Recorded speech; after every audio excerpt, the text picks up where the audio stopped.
Oh my god, my heart.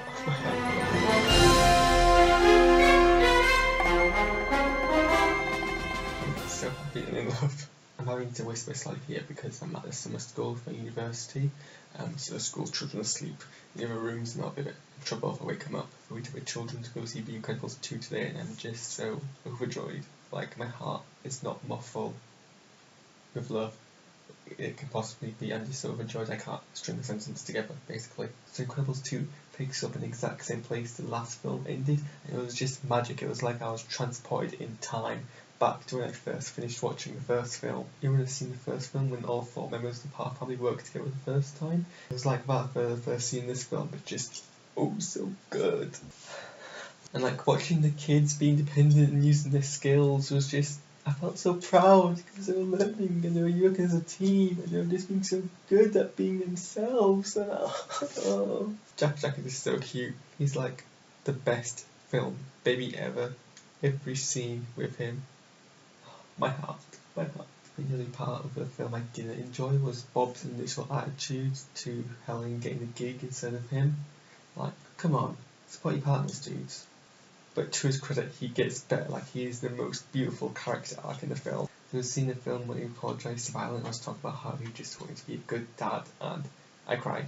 I actually cried. It was just so adorable. And all the Frozen's bits where he just turns up and is just like being awesome. Like his fight scene when he's protecting the kids. He's just so cool. I mean, all the characters are the best, but Edna was the bestest. Like, her scenes.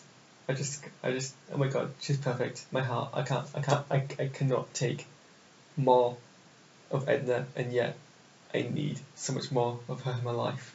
She's just the best. And the new supporting heroes were just hilarious and so well executed, but of course, Void was my favourite.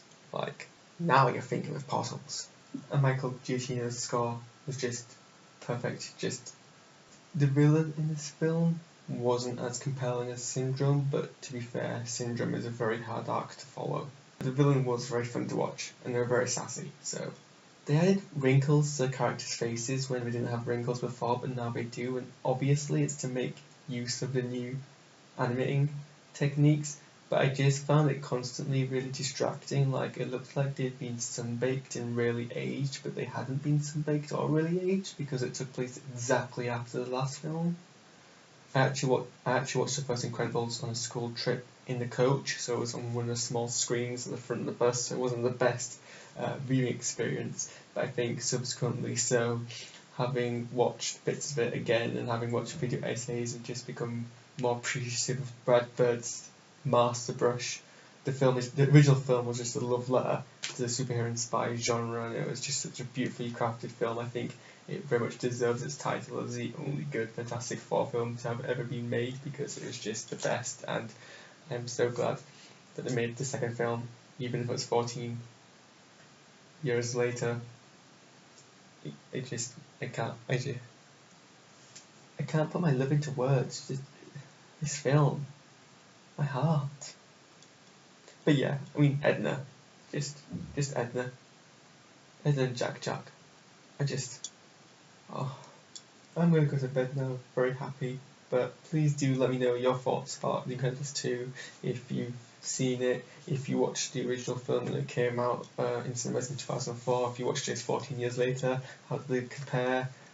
Are you gushing with love and adoration and just warm, fuzzy feelings like I am? Subscribe, like, let me know.